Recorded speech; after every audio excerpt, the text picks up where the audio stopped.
Вы покупаете накидку MHP100, вот такую. Сколько вы с Нугабестом, Александр Васильевич? Ну, где-то месяц. Где-то 2 недели. 15 числа я пришла. Угу. Вот расскажите, что вас привело в салон? Какая проблема, болезнь? Ну, в основном я бронхи Бронхи. и бессонница. Как лечили раньше это? Ну, как? Уколами. Была в Белоруссии заболела, так на меня дети положили очень много денег, пока они меня выходили. Угу. Вот. Сейчас опять вот здесь, перед Новым годом я заболела. Угу. Простыла на работе.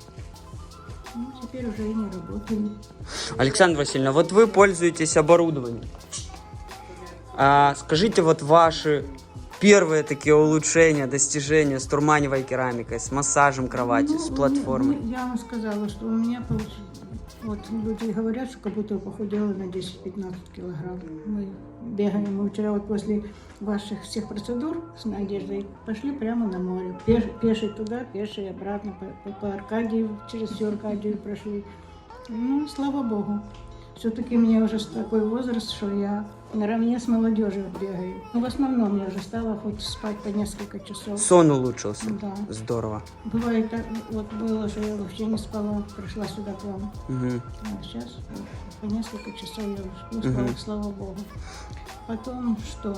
Ну, с легкими, как кашля у меня нет. Кашля нет. Ничего нет, все уже я, слава Богу. Кашля нет. Я чувствую себя хорошо. Нравится еще. Ой. Ну, Я заболела вообще. Биохата. Я не сплю, наверное, из-за того, что я хочу купить, а у меня не получается. А почему вам так нравится биохат вот тоже? Потому что мне хорошо на нем. Я Да? после него хорошо себя чувствую. Все хорошо мне. И ноги. Я сначала не могла стоять, а теперь я уже с Челентана танцую. Танцую. Пожелаю, чтобы они были здоровые. И побольше, по возможности, у кого есть возможность, старались купить, приобрести это, потому что, конечно, то, что мы здесь получаем, это очень хорошо. Мы получаем здесь какие-то познания, знания. Короче, здесь как практика у нас такая. А дома надо лечиться.